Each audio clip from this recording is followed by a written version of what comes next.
Music is one of the most powerful forms of expression. Just listening to a song can give somebody goosebumps, especially if you make it yourself. So today I'm going to show you that you do have the potential to make your own music. Typically, when you're making music, you're going to have to start with a style. What do you want to make? What is it going to sound like? And so I've gone ahead and chosen to create a bit of a bossa nova. So let's go ahead and dive right on into it. I'm using a program called Ableton, and it is mostly for recording live tracks and then mixing those live tracks, but today I'll be doing this entirely digitally. So I've chosen a percussion kit that I like. It's just got a bunch of miscellaneous percussion instruments, along with a nylon guitar sample and an upright bass sample, and then a little bell just to give it an accent. So let's go ahead and start off. I typically start with the bass, just because if you're making a chord progression, the bass line is pretty simple, pretty straightforward. So I'm going to go ahead and set the length to a measure of 4 measures. We'll start off our chord progression. I've chosen a 1, 3, 5, 2 in the C scale. So what that basically means is that I'm going to start on C, jump up to E, up farther to G, and then down to D. Most of the time, if you're using any digital workstation, audio workstation, anything like that, you're going to see this piano roll. And this could be kind of confusing, but it's got all the same notes that you'll see on a piano. But what I typically like to do is I like to turn on a scale so I can see every single note in my key. Now most workstations, they're going to be chromatic, which means they're going to show you every single half step and whole step. What we're going to do is we're going to go ahead and set it into C major.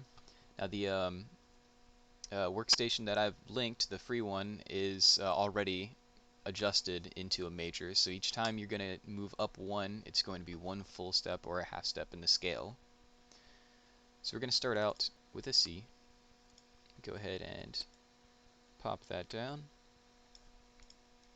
C, and then up to E, up farther to G, and then down to D. Let's take a listen.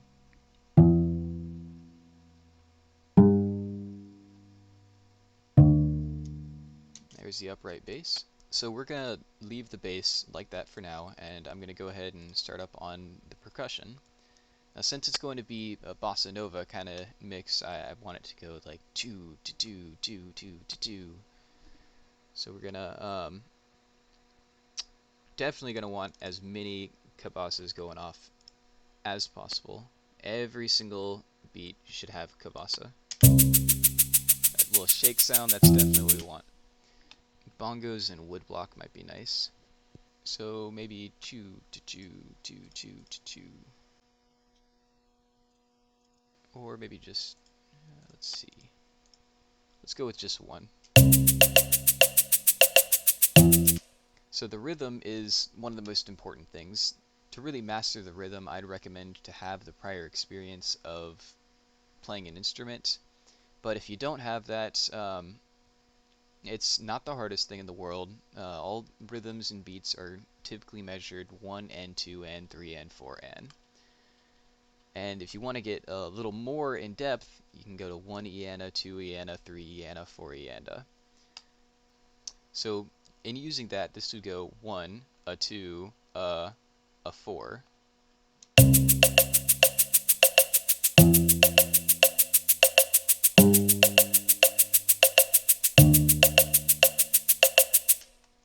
That's a good start, but I definitely want to have some kind of bongos going off. So I think it'll go maybe do do do do do do do do do do do do do do do do do. So we'll start with the high bongos. And really a lot of this is just feeling it out and see, does that sound right?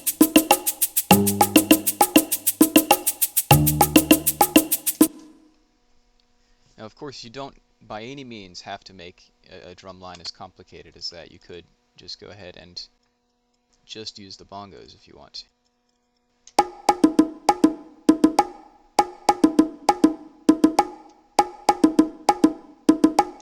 So let's move on to the guitar. So I'm going to set the length to 4 again.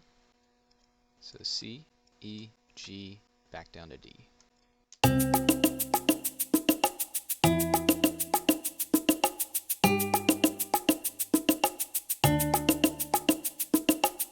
Alright, so that's a good start. Let's go ahead and add in some chords. So typically you want to skip one every single time.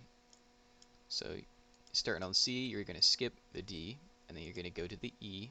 You're going to skip the F, and then go to the G. Let's do the same thing with the E. And for the G, same thing. G to the B, B, and then up to D. For the D, I'm going to skip that E, have that F, skip the G, and have A. So let's see how that sounds.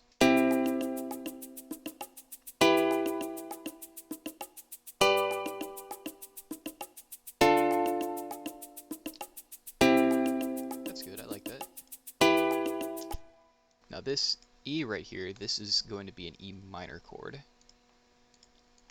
So I think one thing that we could do on this G is we can make this a G7 by adding this extra note.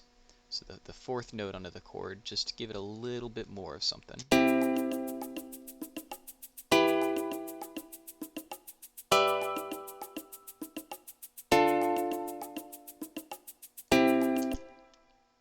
That does sound a little out of place, but it's not so out of place if it's not the entire chord.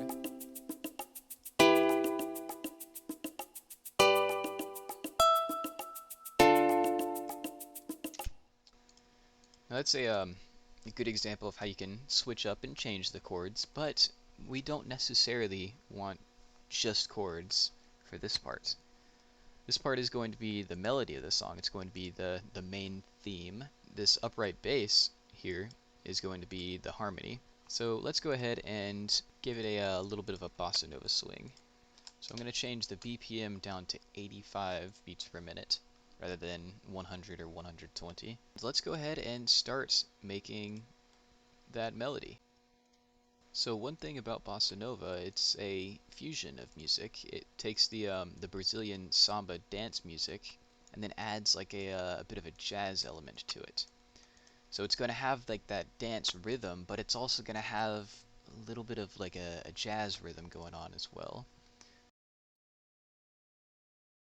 This main rhythm that I've put in right here, we're going to kind of repeat this rhythm throughout.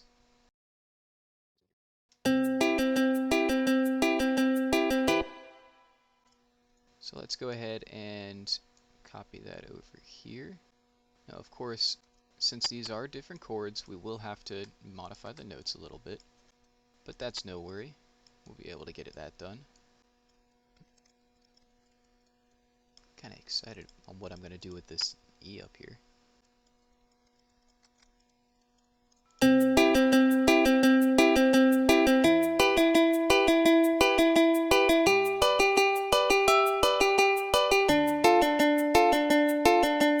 Alright, so that's a good start. To add some variation, I think a great thing is to take this top note of the chord.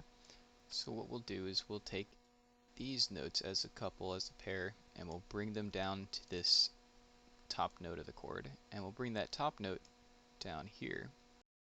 Then what we can do is just switch up the rhythm just a little bit and just kind of move a few notes around. Now most of the time, as long as you keep these notes in these highlighted areas or keep it in the scale, you should be good and it should sound good. So let's take a listen.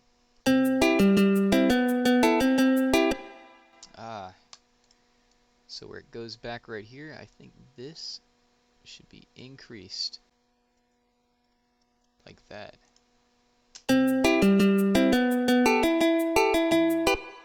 Now see, that's not working out very well because these two, they're right next to each other. It's causing a little bit of a clash. So to keep that rule of chords, keep the one space in between each of them. So similar to what we've done right here, we've had these two notes that deviate from the rhythm. Let's get two more notes that deviate from the rhythm. When we do that, we'll just completely get rid of that chord there. And so this will give us a bit of a complex pattern compared to what we had earlier.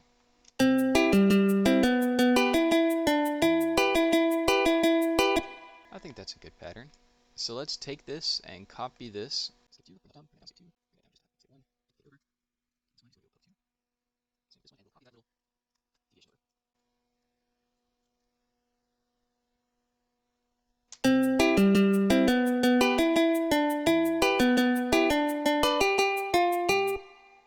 So we'll keep on going, copy them over.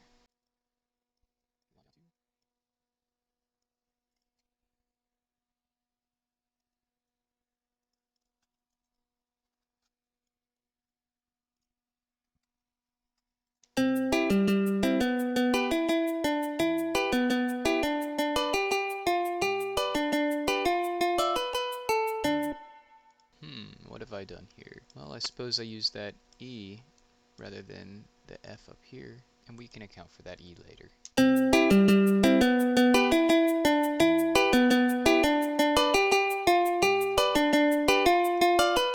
Alright, and let's keep on going.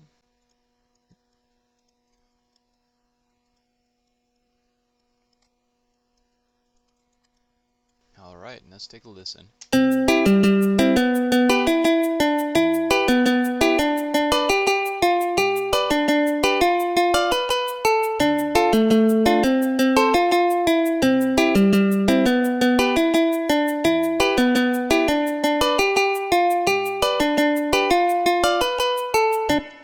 So I'm still not a huge fan of that F right there in that D chord. Oh, well that makes sense because the D chord is here. So we'll swap it around there.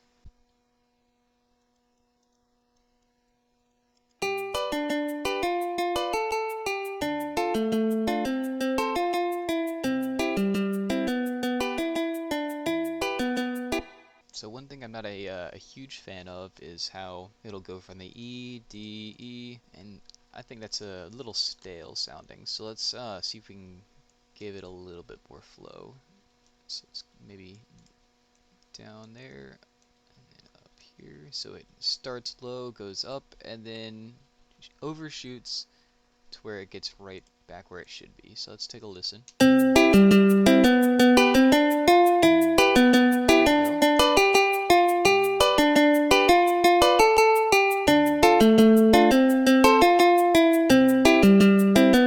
So I think in this G chord right here, this middle chord, I think we can have a little bit of a better flow to this G chord from the E chord. So let's do what is called in music theory a chromaticism, and that's a bit of a jazzy thing that you'll see where one of the notes won't be part of the scale. So we'll go from this F to the F sharp, which isn't part of a C major scale. Now, unfortunately, if you're locked to a major scale in your workstation, you would not be able to do something like this. There are some ways that you can switch over from a major scale to a chromatic scale, though unfortunately I don't have the time to explain through that today. But let's take a listen.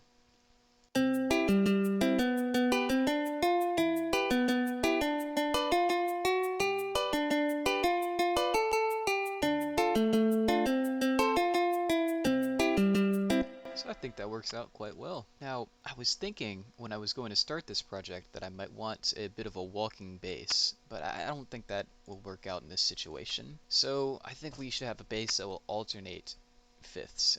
Dun, dun, dun, dun, dun, dun. So let's give it that kind of dun, dun, dun, dun. And I think this will go very well with that fifth transition at the very beginning of each chord. So let's go ahead and keep on getting it done.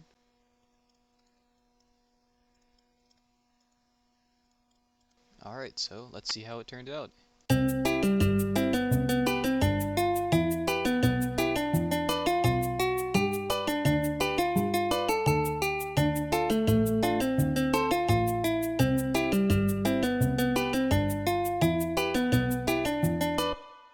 So let's see if we can incorporate a little bit of that melody into the harmony here.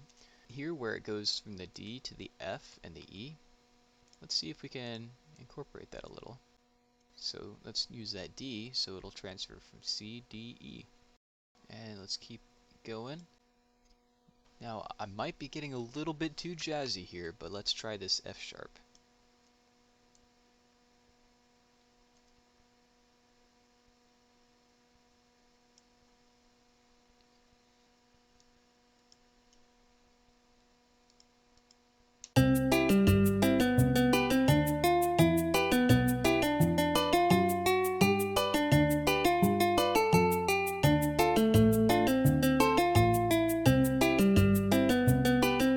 So let's see if we can incorporate that rhythm into the bass line here. So we'll give it a little bit of a dance rhythm and have that first note in each measure just kind of push forward just a little bit. And I think if we can do that, it'll work out just nice. So let's give it a listen.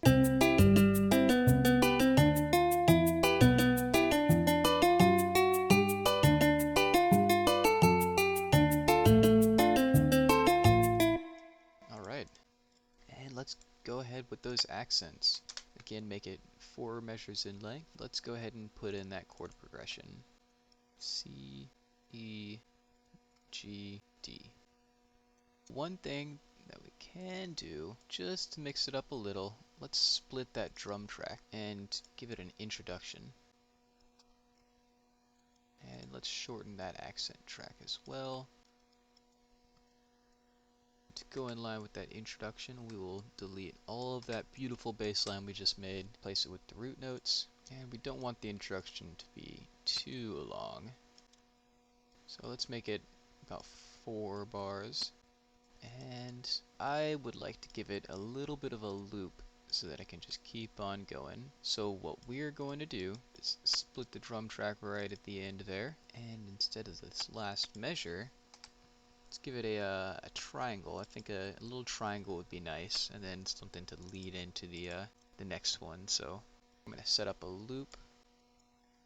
Alright, and we also want to shorten these so that the last few notes don't play. And should be good to go.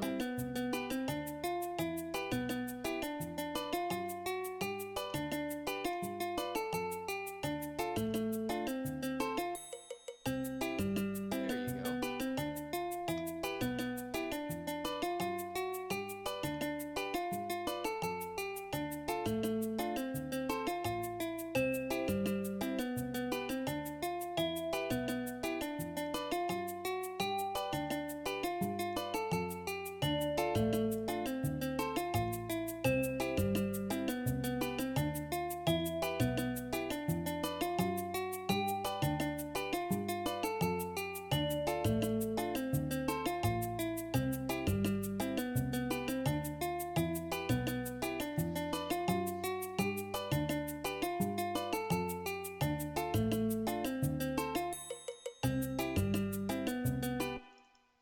And that's about all there is to it. I mean, of course, in just making a basic melody, making basic something from nothing. So to close things up, I'm going to go ahead and show a time lapse of me recreating the same melody using Google's free Songmaker on their Chrome Lab experiment. Now, this is the program that I am going to link, so you are able to go ahead and try this out at home. And in this, of course, you can see I can't make something nearly as complicated as the other track, but I can still make something that sounds interesting.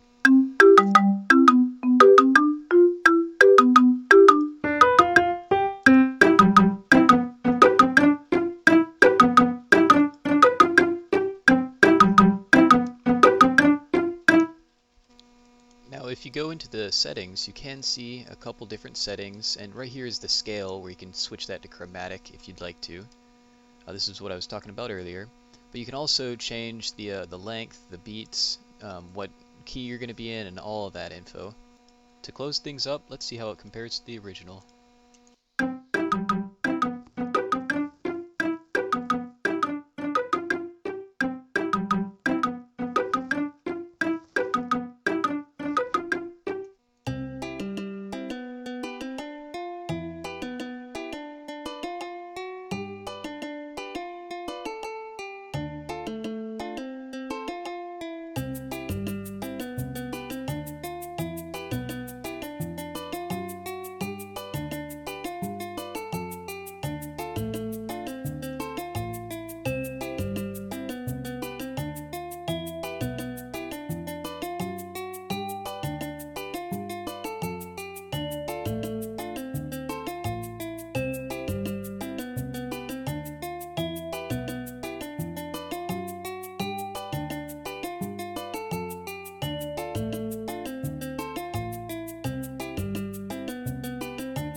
that's it, and I hope you learned something from this video today.